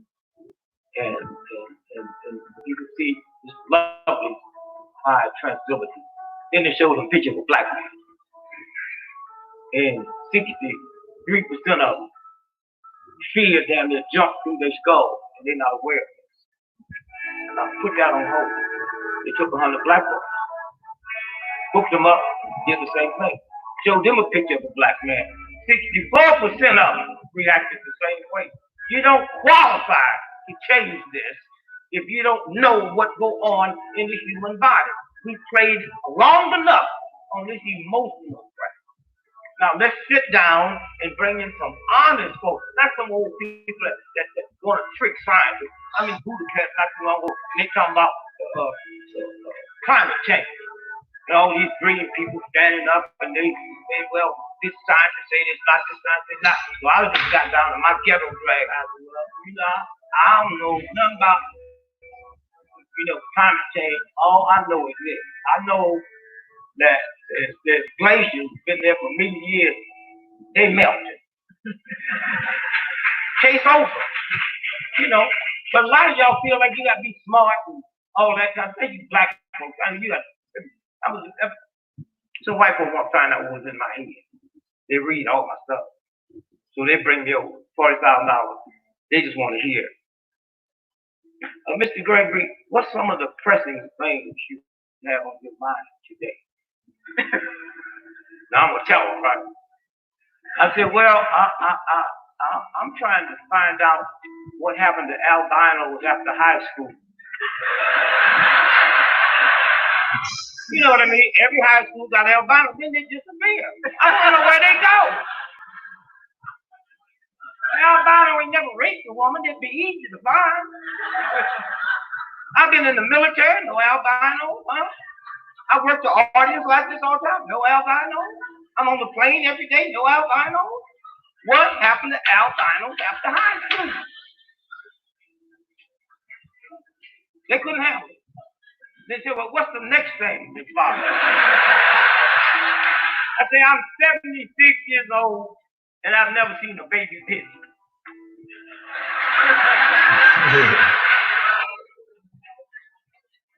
I don't know nobody that knows somebody that's seen a baby pigeon.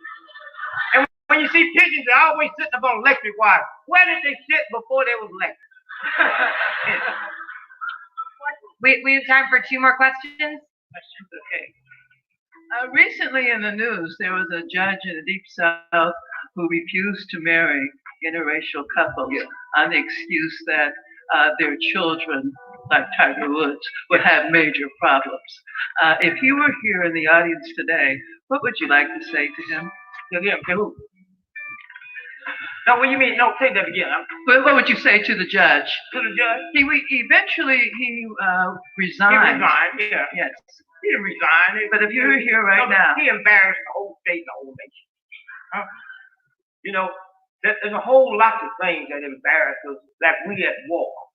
We got a democracy now that we're exposed to the whole world, and this is just not some thug on the corner. This is a judge. With that attitude.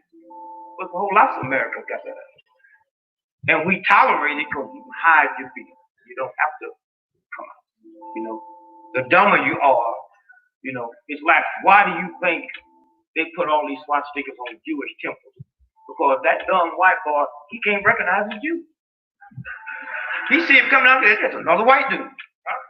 But that's his church over there. He put swastikas and all that stuff on. But once you flush it out, he's not the only one. Suppose he would have gone on and married him himself to keep his job. That's why we got to work and flush this whole thing. But let me tell you the sad part. We clap.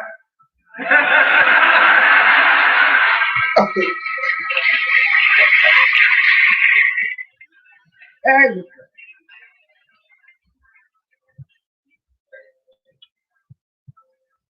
I want y'all to hear this good. Most black folks, sometimes, can recognize a racist white same way you can recognize a black. We act like we don't. When I'm with white folks when I was growing up, my head say them effing Jews. You feel that way about somebody that white, I know how you feel. When all at once when you refer to my sister as gal. So there's no way. But I say this to say this. That I believe that there will come a day I could walk through an airport and they could have a camera that could protect a bottle of water. That I didn't know was there. When I was a little boy, people didn't know nothing about brain tumors. They thought it was migraine headaches. They had invented the machines to go in there and see the tumor, then test it to see if it was malignant. And when I was a little boy, when they gave you brain surgery, they took a saw and cut your skull over. Now they go up through your nose. Huh? That's how fast it's going. So DNA didn't just get invented. When we discovered it, DNA been here since day one. But look at all the people that died and been to jail wrong because the invention was. Now hear me good. There will come a day that they can run a test. Right now, when you get out the car and they test you for driving drunk, you think they need the blood? They got a flashlight they can shine over there and pick up your alcohol level. Okay? There will come a day when these brilliant scientists not born now will be able to test you for racist, sexist, if they Jews, if they black folks. Why? To save their companies from falling. Huh? All right? Okay? All about the money. And just like 100 years ago, most folks didn't know what cancer was, didn't know what a heart attack was. They existed. And so we're going to be into a whole new world now for these things to come global. That's why, hey, when you go outside this country and you have talked about the ugly American, they talk about black folks, and they should, but some of them is ugly as you. And I behave. All of that is going to have to change. That's how Obama have changed things around the world. That's why we had 15 minutes to try to get stuff right. And when he went to that first G8 meeting in London, and if you've been following the G8 meetings and the G20 meetings all over the world for the last 20 years, white children have showed up, and whoever's the president, they burn him in effigy. You've always seen it, except in London when Obama was sworn in, and 2 weeks later he went to London. They didn't hang him because they sensitive to how many black folks been lynched. Now how can foreigners be this sensitive, but we can't at home? And you dropping it, huh? And y'all talking about the stimulus package and the medical bill, we leaving it for their children. You ain't left nothing for your children that they're gonna have to pay for, like a racist attitude and a new world that ain't gonna tolerate it and can test you to see if it's That's what we have time for. One more. So one last quick question. I'm freezing. In the South, there was a young lady who went to Walmart. When she walked in the door, she put her door in line. She went and got her belongings, which I do that too.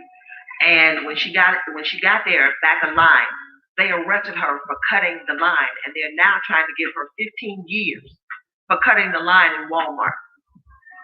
I've listened. The case is real.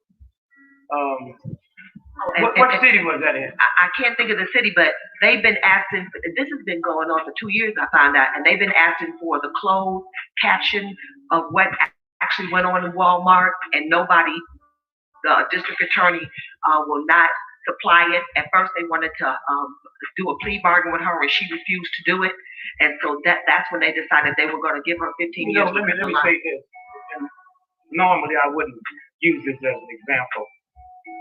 But some of y'all in here know about this sheriff in that little town in Texas who put hundreds of black men in jail, got framed with drugs.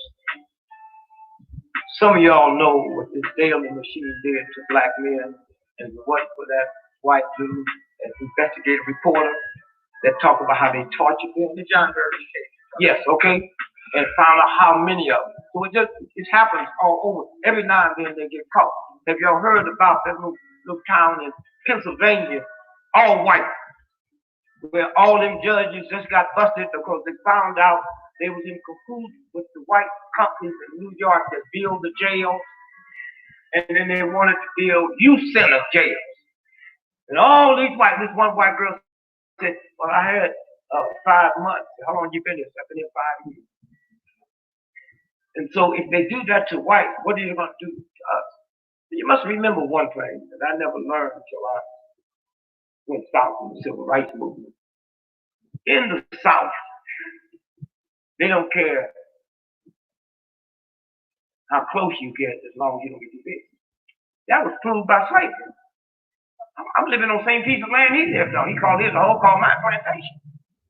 I was living in the shack, he's living in the big house. We were living together.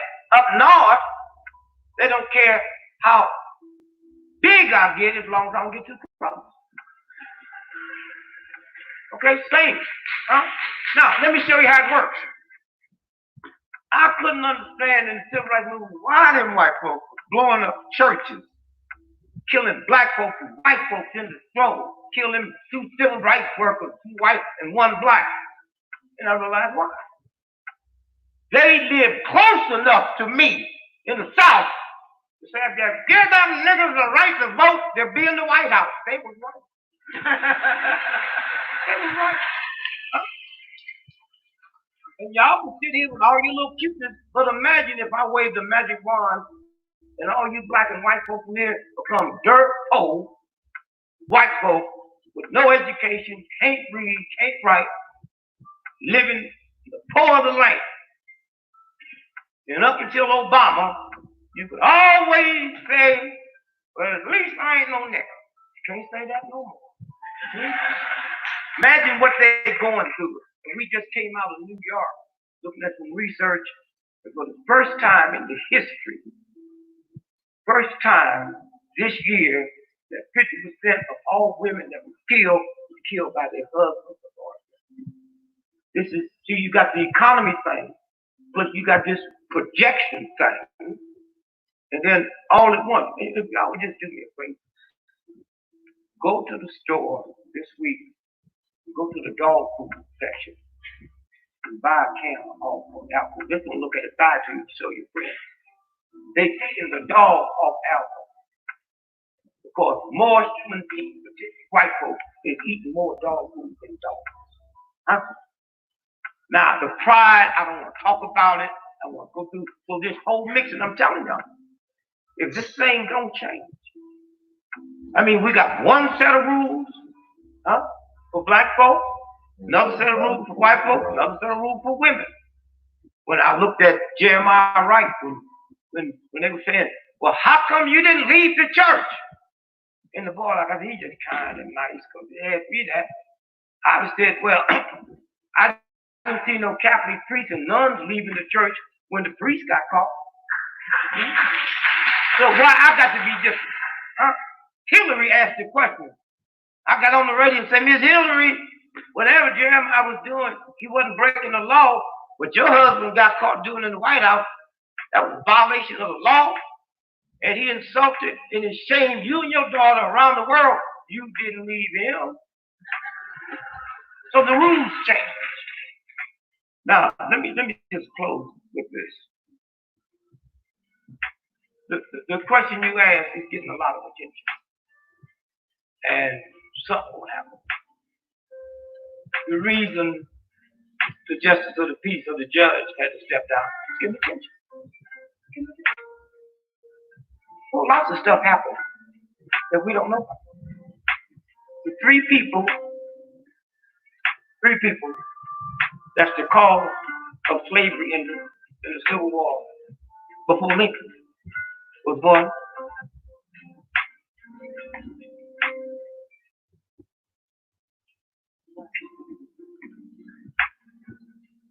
Region. I guess that's the war.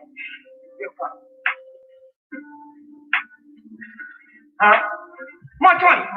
Y'all don't know who Mark Twain is. Mark Twain was born on Haley's Comet. It comes every 75 years. 75 years later, he died on Haley's Comet.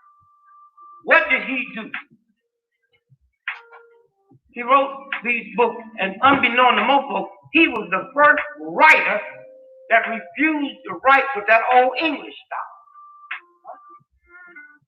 He wrote Southern, Midwestern America. And when he wrote Huck Finn, Nigger Jim, if you don't understand his intelligence and where he was coming from. You see, before he said Nigger Jim, all black folks were nigger. Come here, nigger. And when that white boy said nigger, all y'all look. Because nigger didn't have a name. I was Cochise nigger. And Mark Twain came through for the first time in history of America. He gave nigger a name. This is nigger. The first time that ever happened.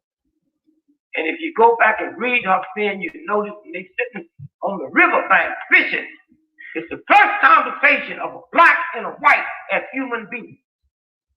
He wasn't talking to him like you own me, and he wasn't putting the worms on his fish hook. And when the white boy caught the fish, he didn't debone it. They were two human beings. Now, number two, Harry Beecher Stowe. See, we forget that 94% of white folks in America never owned slaves.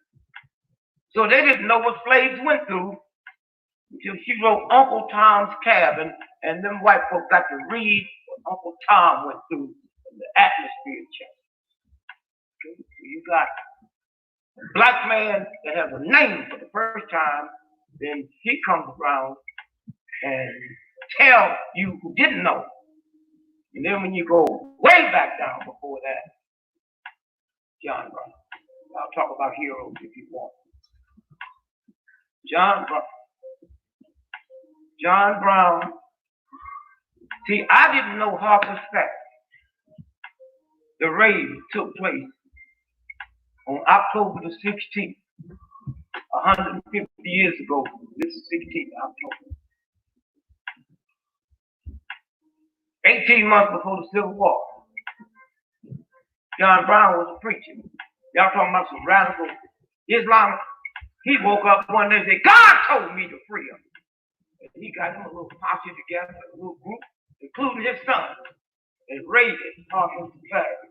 It was one of the two places in America where the government stored ammunition. He went there where there was 100,000 guns. He said, we're going to get these guns and give them to the slaves. How 16 people going to get? But the fear was so frightening. They got him. They killed most of them. His two sons shot him, gave him a trial, sentenced him to die, and they hanged him on December the 2nd. This coming December 2nd, I'm going to be at the very spot, Charlestown, West Virginia, where he died. Just to say to his spirit, we got you. Let me tell you what happened. As he walked out of the jail to go be hanged, he slipped a note to the newspaper reporter that read, what you doing to the black people, you will pay for it with your blood.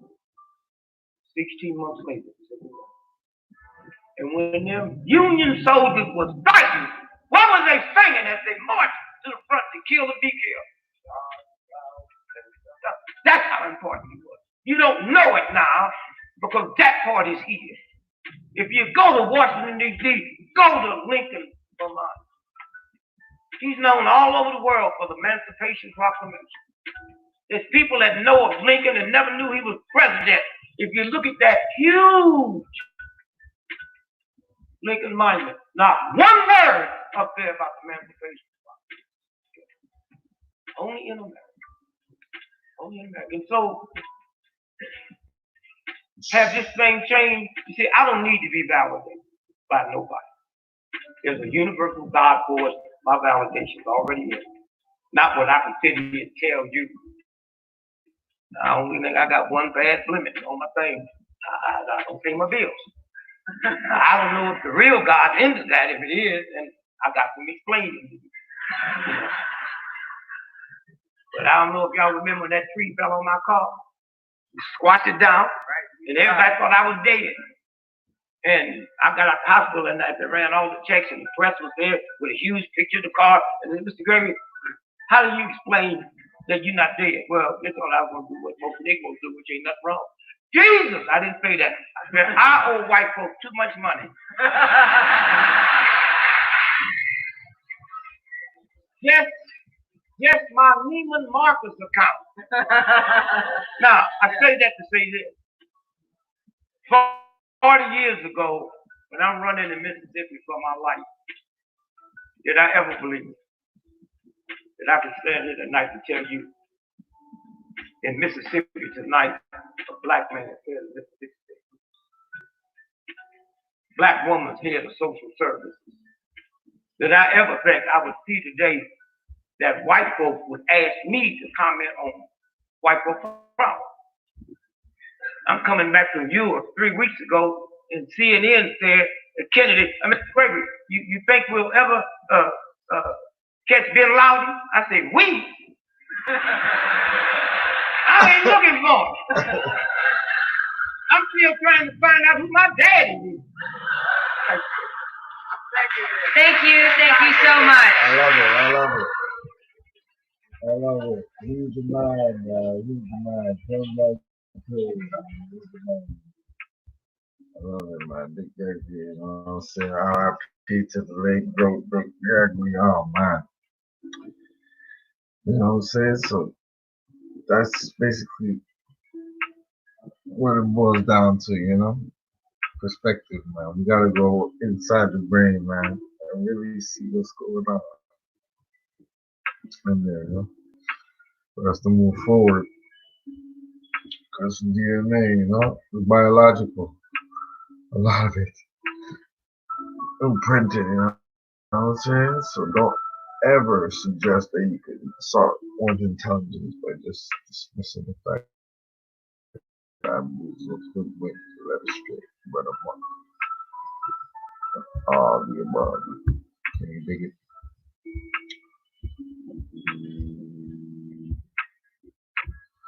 So I'm gonna end it off there, man. You already know what time it is. It's your boy Matt Mitchell. You know my slogan. Keep it real for real. Get high. I'm out.